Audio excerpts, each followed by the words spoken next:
So I got 4 first round medical school offers, and I think the secret is in an amazing interview. So in this video, I'll share with you how you can prepare for your interviews and share some tips so that you can take your skills to the next level. My name's Emil, I'm a second year medical student at Monash University, and let's start by getting straight into how you can prepare for your interviews. The first thing that you should understand about your interviews is you don't have to just have a good interview, you have to have an interview that's better than the vast majority of the other candidates who are sitting the interview as well. In some universities, they'll interview around 6 people for every 1 spot that they have in the course.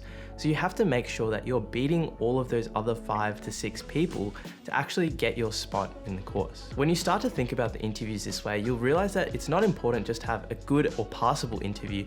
You actually have to get an interview that's in like the top 16 or top 10% of all of the candidates who are sitting that interview. Because a lot of people have the I just need a pass interview mindset, it actually means that if you want to put in some work, you can surpass them really easily and get in those higher percentiles. The first thing that I would recommend you do to prepare would be to just understand fundamentally the types of questions and the format of the interview that you'll be taking. You'd be surprised how many people don't even bother to take this step, and some people will step into the interview not even knowing how long they'll have to answer each station in an MMI. In addition, you should know and expect the type of questions that you'll be asked in the interview.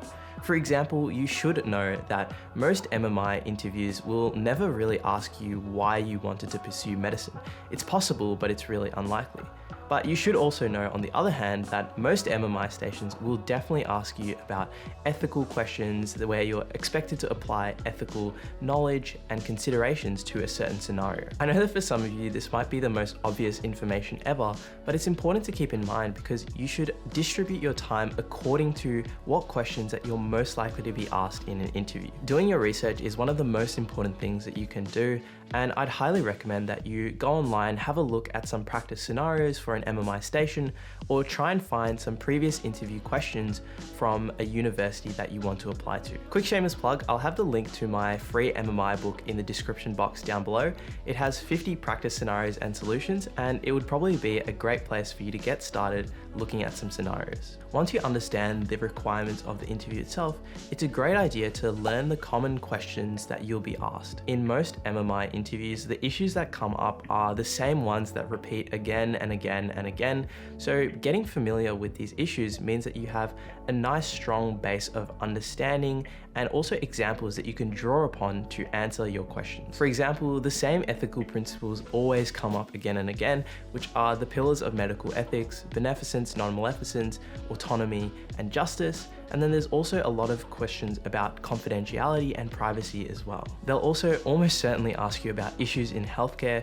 So for example, differences between the private and public healthcare systems, the issues that occur in rural health. In Australia, you'll almost certainly be asked about Indigenous health. So it's important to build up some knowledge about these areas so that you can draw upon that to answer any questions that you might be asked. Building up knowledge in these areas essentially means understanding what the common issues are that come up again and again, and also having an understanding of the most common arguments and counterpoints to these arguments that come up in these issues. Remember with these sensitive issues that it's so important not to stereotype people and assume that, for example, all people from rural areas are poorly educated. Instead, learn to build your empathy and understanding when you're talking about these issues so that when you speak to an interviewer, you come across as very well learned and also quite empathetic. On just a personal note as well, if you want to be a doctor, you should definitely build up some passion about these areas because they're so important in health and they affect millions, if not billions of people around the world. Once you've understood the general task that's being asked of you, it comes to actually answering the questions, and when you're doing this, there are a few things that you can do to really improve your skills straight away. The first of these things is learning how to organize and structure your answers. So I've worked as a mock interviewer before, and I've watched a wide variety of students provide answers to MMI questions, and I've realized that the thing that tends to separate really good candidates from the poorer ones or the mid-range ones is their structure and organization in their answer. From an interviewer's perspective, most answers that lack structure are really hard to follow because most MMI questions will require you to give several points to justify your answer. And as a result, if you don't have very clear structure delineating when you move from your first point to your second point to your third point, it essentially becomes one jumble of ideas that the interviewer essentially has to process. The problem with this is that because interviews, especially MMI interviews, are extremely fast-paced, this means that they're fast-paced for the interviewers as well. This means that interviewers have to decide whether a certain candidate is better than another really quickly, and if your answer doesn't have any structure, the interviewer simply won't have enough time to bother to understand the jumble of ideas that you've presented to them. As a result, structure is just one of the most important things that you can do to make your interviewer's life easier and thus help the interviewer give you a high mark that you deserve. The other benefit of adding structure is that it makes your individual points seem a lot more significant.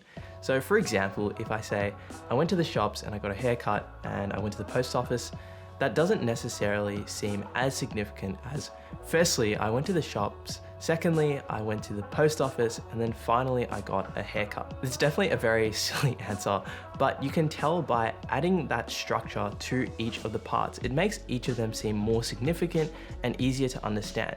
And when you're actually answering an MMI, you'll definitely have more substance in your answers, at least I hope you will.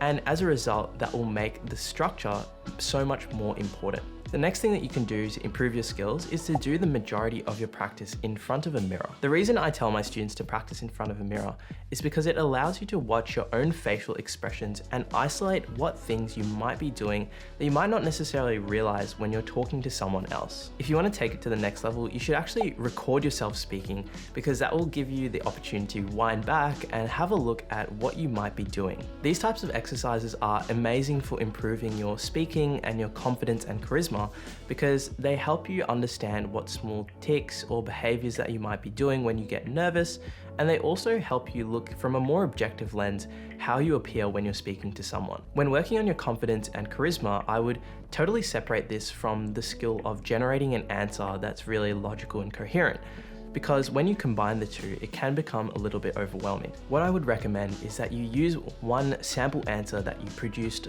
way in advance, and then you just present this to a person or a mirror or to a camera multiple times and develop your best interview persona.